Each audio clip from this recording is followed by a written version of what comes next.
అందరికీ శనార్థులు కిరాక్ వార్తలకి స్వాగతం.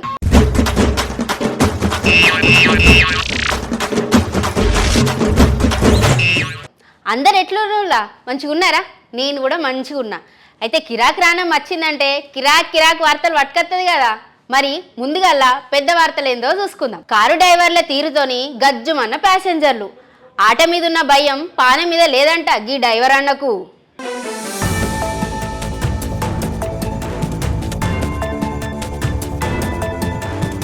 తెలంగాణ సర్కారు బడ్జెట్ సమావేశాలకు తయారైందుల్లో ఈ నెల 12 తారీఖు నుండి అసెంబ్లీలో బడ్జెట్ సమావేశాలు షురూయిగా.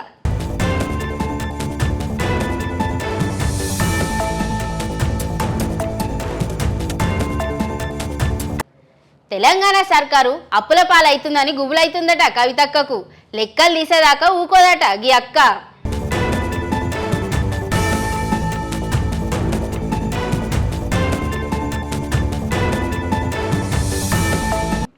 అసలు భూ కబ్జాలు ఎట్లా జరుగుతాయి, భూ కబ్జాలు ఏ విధంగా జరుగుతాయి, ఎవరికి భూమిని భూ కబ్జా చేస్తారో మీ అందరికీ తెలుసా? ఒక ఉన్నోడు ఒక లేనోని భూమిని అయితే కబ్జా చేసే విధానాన్ని అయితే చాలా సందర్భాలలో మనమైతే గమనించి ఉంటాము. కాకపోతే ఇక్కడ ఏకంగా ఎమ్మెల్సీ జాగానే అక్కడున్నటువంటి స్థానిక కాంగ్రెస్ నాయకులు ఎవరైతే ఉన్నారో వాళ్ళైతే కబ్జా చేసిరట.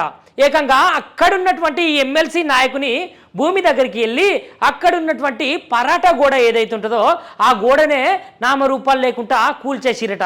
మరి ఈ ముచ్చట ఎక్కడ జరిగిందంటే ఒక్కసారి నేను చెప్పను కానీ మీరే చూడండి. ఓసిని సీతారాం సలాగుండా ఏంది ఇది నిజమేనా? ఏకంగా ఎమ్మెల్సీ భూమిని కబ్జా చేసినంటే మాటలా ఉల్లా? అయ్యయ్యో ఇక చూడుర్రి అసలు ముచ్చట చెప్తున్నా. ఏకంగా ఎమ్మెల్సీ భూమినే కబ్జా చేసిందట కాంగ్రెస్ నాయకులు. అబ్బబ్బబ్బబ్బబ్బా, మాదాపూర్ల ఎమ్మెల్సీ నవీన్ రావుకి చెందిన భూమి అయితే ఉన్నది కదా, గా భూమిల ప్రహార గోడనైతే కూల్చేసి కాంగ్రెస్ నేతలైతే కబ్జా చేసిరని ఆరోపణలు అయితే వస్తున్నాయి. ఇక పోలీసులకు ఫిర్యాదు చేసినా పట్టించుకోకపోవడంతో ఇక వాళ్ళైతే చాలా రకంగా కోపమైరట. ఇక ఎమ్మెల్సీ నవీన్ రావు అయితే ఇట్లా ఆవేదన చెందుతున్నాడు. గీ ముచ్చటిన్న రానుల్లా రేవంత్ అన్న మీద ఎమ్మెల్సీ కల్వకుంట్ల కవితక్క ఏమన్నది తెలుసునా?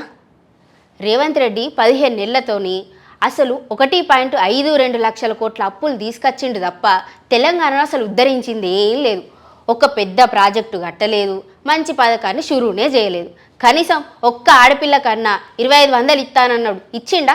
పైగా ఢిల్లీలో కూర్చొని రాష్ట్రం దివాలా తీసిందని మాట్లాడి తెలంగాణ పరువు తీస్తాడు అని ఆమె సోషల్ మీడియాలో రాసుకొచ్చింది. అయితే ఈ లెక్కలన్నీ తీర్చేదాకా అస్సలు వదిలిపెట్టదట కవితక్క. ఇగో మీడియాలతో గిట్ల కూడా మాట్లాడింది. ఒకసారి ఇన్నుల్లి ఏమన్నదో. కాంగ్రెస్ సర్కారు 15 నెలల పాలనలా 1,52,000 కోట్లకు పైనే అప్పులు చేసిందని బాధపడుతుంది కవితక్క. అయితే ఇప్పటి వరకు రేవంత్ సర్కారు ఒక్కటంటే ఒక్క మంచి పని కూడా చేయలేదట. మరి ఈ నిధులన్నీ ఏమైనాయి అని అడగబట్టింది. ఆడోళ్ళకి ప్రతి నెల 2,500 ఇస్తనే లేరు. రైతు రుణమాఫీ, రైతు భరోసా పథకాలు అసలు అమలే అయితే లేవు. వరికి బోనసు బోగసేవ పట్టింది అని ఇట్లా విమర్శించుకుంటూ రాబట్టింది. City city city smart city, ఇప్పుడేమో ఫ్యూచర్ సిటీనట. ఈ ఫ్యూచర్ సిటీ రోడ్డు కోసం అయితే అక్కడున్నటువంటి భూములు ఏమైతే ఉన్నాయో ఆ భూములను మొత్తం తీసుకుంటున్నారట ప్రభుత్వము. కాకపోతే అక్కడున్నటువంటి సీఎం రేవంత్ రెడ్డి మేనమామ గారి 50 ఎకరాల భూమి జోలికి మాత్రం ఎవరు పోతలేరట. అక్కడున్నటువంటి స్థానికంగా ఒక వ్యక్తి ఉన్నాడు. ఆ వ్యక్తి ఏమంటున్నాడంటే ఇక్కడ నాది 3 ఎకరాలు ఉన్నది, నా 3 ఎకరాలను అయితే తీసేసుకున్నారు, కానీ సీఎం రేవంత్ రెడ్డి వాళ్ళ మేనమామ భూమి 50 ఎకరాలు ఉన్నది కదా, మరి అది ఎందుకు తీసుకోవడం లేదు అని అయితే ప్రశ్నిస్తున్నాడు. నిజంగా ప్రభుత్వము అందరికీ ఒకటే విధంగా పరిపాలన కానివ్వండి, లేదంటే సమస్యలు వచ్చినా కానివ్వండి, అన్ని సమపాలనలో నెరవేర్చుకుంటూ సమపాలనలో తీర్చుకుంటూ పోవాల్సిన ఈ రాజకీయ నాయకులు ఈరోజు ఉన్నోనికి ఒక విధంగా లేనోనికి ఒక విధంగా అనే సూత్రం మీద ఆధారపడి ఇట్లా చేసేసరికి అక్కడున్నటువంటి స్థానికులైతే చాలా రకాలైనటువంటి కోపాలకైతే గురవుతున్నారు. ఒకసారి ఈ విషయం మీరు చూడండి. స్మార్ట్ సిటీ ఫ్యూచర్ సిటీ అనుకుంటా ఫ్యూచర్ సిటీ రోడ్డు కోసం అయితే మా భూములను లాక్కుంటున్నారు. అయినా మా భూములను ఎందుకు లాక్కుంటారు? మీరు ఫ్యూచర్ సిటీ కోసము మా భూములే దొరికినాయా మీకు? అయినా మా పక్కన రేవంత్ రెడ్డి సార్ యొక్క మేనమామ ఉన్నాడు. మరి గైన భూమి ఎందుకు తీసుకుంటలేరు? గైన భూమి మీదకి ఎందుకు పోతలేరు? ఇగో మాకైతే ఇక్కడ 3 ఎకరాలు ఉన్నది. మా 3 ఎకరాలు అయితే తీసుకుంటారు, కానీ రేవంత్ రెడ్డి మేనమామ భూమిని అయితే 50 ఎకరాలు ఉన్నది. మరి గైన భూమిని కొంచెం కూడా ఎందుకు ముట్టుకుంటలేరు? మాకు చెప్పకుండా మా పొలాలల్లా కడీలు వాసిర్రు.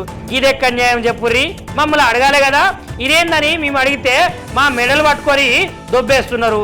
మేము ఆత్మహత్య యత్నం అయితే చేసుకుంటే రెవెన్యూ మేడం పిలిచి మీరు ఏం చేసుకున్నా మీ భూములు తీసుకోకుండానైతే ఊకోము అనేది చెప్తున్నది. ఇదెక్క న్యాయం చెప్పుర్రి? అయినా సీఎం రేవంత్ రెడ్డి మేనమామకు ఒక న్యాయము, మా అందరికి ఒక న్యాయమా చెప్పుర్రి? ఏదన్నా ఉంటే సమస్యను సామరస్యంగా పరిష్కరించుకోవాలి, లేదంటే మాకన్నా చెప్పుకోవాలి, కానీ ఇట్లా చేస్తే ఎట్లా చెప్పుర్రి? ఇగోనుల్లా ఈసారి బడ్జెట్ 3.8 లక్షల కోట్ల రూపాయలు ఉందట. పోయినసారి 2.91 లక్షల కోట్ల బడ్జెట్ను అసెంబ్లీలో పట్టుకొచ్చిల్లు కదా. ఈసారి తెలంగాణ బడ్జెట్ను సీఎం రేవంత్ రెడ్డి సారు చాలా పగడ్బందీగా పట్టుకొచ్చిండట. ఇగో అందులో ముందుగల్లా హైదరాబాద్ను ఫ్యూచర్ సిటీ, మూసీ నది పునరుజ్జీవనం, మెట్రో విస్తరణ, గివ్వే కాదు ఇంటిగ్రేటెడ్ స్కూళ్ళు, ఇందిరమ్మ ఇల్లు, రేషన్ కార్డులపైన సర్కారోళ్ళు ఆడోళ్లకు సంబంధించిన పథకాలపైన ఫోకస్ పెట్టిందట. రైతు భరోసా కూలీలకు, ఇందిరమ్మ ఆత్మీయ భరోసా, క్వింటాల్ వరి ధాన్యానికి 500 రూపాయల బోనస్తో పాటు సంక్షేమ పథకాలపైన నిధులు ఇస్తుందట.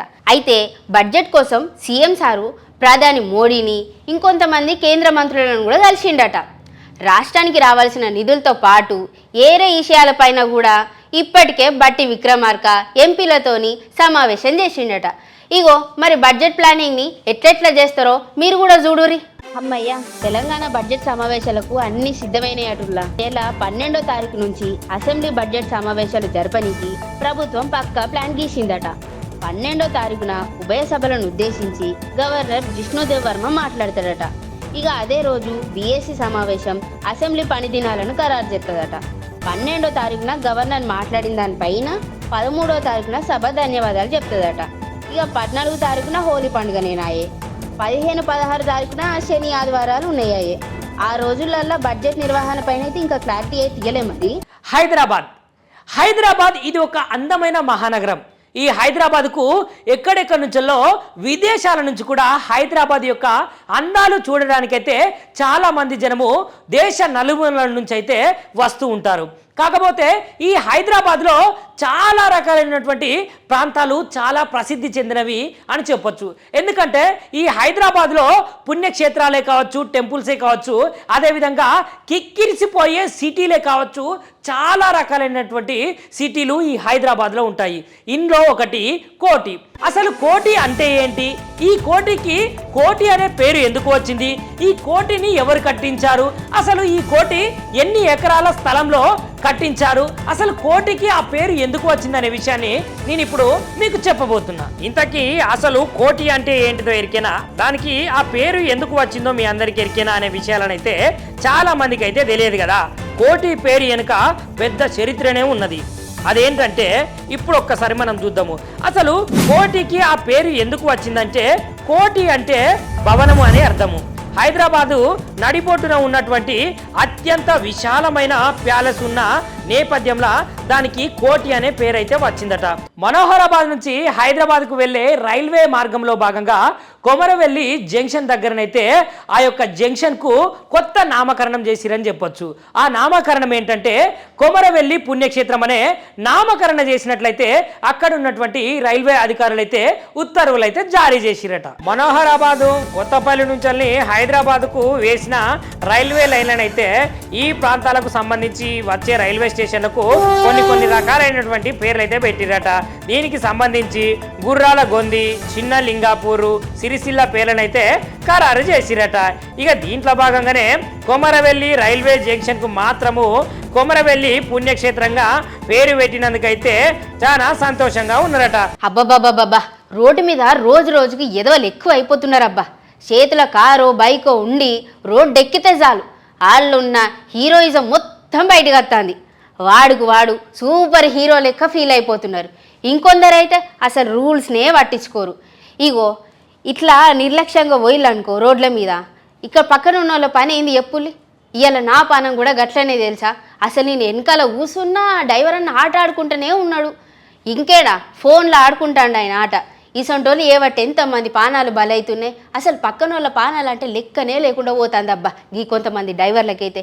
గీ వీడియో చూడండి, ఇదైతే వైరల్ అవుతుంది ఇప్పుడు. వెనక ప్యాసింజరే ఉన్నాడు, మొత్తం డ్రైవర్ అన్న ఆట ఆడుకుంటాడు. చూడులు మీరు అగో చూసి లానుల్లా రోడ్డు మీద రయ్యమనుకుంటా బండ్లు పోతూనే ఉన్నాయి. కార్ వెనక ప్యాసింజర్ కూడా ఉన్నాడు. ఇవేవి పట్టించుకోకుండా ఈ కార్ డ్రైవర్ చూడు ఎంత మంచిగా పబ్జి ఆడుకుంటున్నాడు. ఓ చేత స్టీరింగ్ పట్టుకొని ఇంకో చేత మంచిగా ఫోన్ పట్టుకొని పబ్జి గేమ్ ఆడుకుంటాడు. ఎంత నిర్లక్ష్యంగా డ్రైవింగ్ చేస్తాలో చూడు. బీజేపీ ఎమ్మెల్యే పైడి రాకేష్ రెడ్డి సార్ అయితే వాళ్ళ తడాకా చూపిస్తాడట. ఎందుకంటే బడ్జెట్ సమావేశం అనేది జరుగుతున్నది కదా. ఈ బడ్జెట్ సమావేశంలో గవర్నరు ప్రసంగంతో అయితే మాకు సంబంధం లేదు, బడ్జెట్ సమావేశంలో అయితే మా తడాకా ఏందో చూపిస్తాము అని అయితే సార్ అంటున్నాడు. మరి ఈ బడ్జెట్ సమావేశంలో సారు ఏం తడాకా చూపిస్తాడు? బీజేపీ ఏమన్నా నేపథ్యాన్ని ఉపయోగించబోతుందా?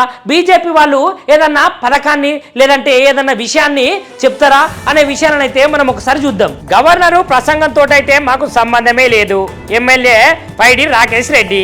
ఇక అసెంబ్లీలో బడ్జెట్ సమావేశాలనైతే మా తడక ఏందో చూపిస్తామని ప్రభుత్వానికైతే సవాలే ఇసురుతున్నాడు.